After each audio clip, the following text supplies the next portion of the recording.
आता अपक्ष मैदानामध्ये दक्षिण विधानसभा मतदारसंघात असलेल्या जिल्हा परिषद हत्तूर गटामध्ये भारतीय जनता पार्टीमधील अंतर्गत गटबाजी चव्हाट्यावर आली असून बाजार समितीच्या माजी सभापती तथा संचालिका इंदुमती अलगोंडा पाटील, बाजार समितीचे संचालक सुरेश हसाफुरे आणि शिवानंद पाटील यांना त्यांचा फटका बसलाय।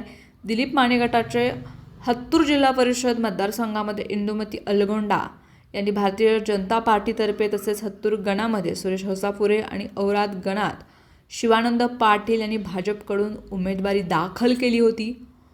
उमेदवारी अर्ज छाननीमध्ये आमदार सुभाष देशमुख समर्थक उज्ज्वला आणि अनिल हविनाळे यांना भारतीय जनता पार्टीचा एबी फॉर्म ग्राह्य धरण्यात आल्याची माहिती मिळाली। त्यामुळे इंदुमती अलगोंडा या आता अपक्ष झालेत। यासह हत्तूर पंचायत समिती गणाचे उमेदवार सुरेश हसाफुरे आणि शिवानंद पाटील यांच्याऐवजी सुभाष देशमुख समर्थक संदीप टेळे, पंचपा धनशेट्टी या उमेदवारांचे एबी फॉर्म ग्राह्य धरण्यात आलेत। आमदार सुभाष देशमुख यांनी हत्तूर जिल्हा परिषद मतदारसंघामध्ये उमेदवारी देण्यात आपलं वर्चस्व राखलंय, तर दिलीप माने गटाच्या इंदुमती अलगोंडा पाटील यांना भाजपची उमेदवारी मिळण्यात त्या अपयशी ठरल्यात।